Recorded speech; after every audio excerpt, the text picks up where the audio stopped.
জীবনের এক নতুন অভিজ্ঞতা। পাহাড়ি রাস্তা দিয়ে এরকম হাঁটার কোনো অভিজ্ঞতা ছিল না আমার লাইফে। আসলে এটা অনেক কষ্টসাধ্য একটা ব্যাপার। অবশ্য বস আমার আগে খুব দ্রুতই হাঁটছে, আমি পারছি না। এই যে পাহাড়,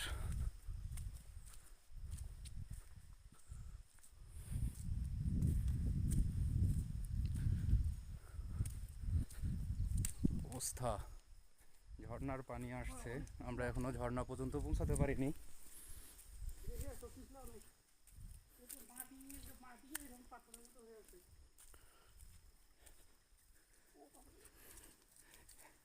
সাবধানে, প্রায় চলে আসছি কাছাকাছি।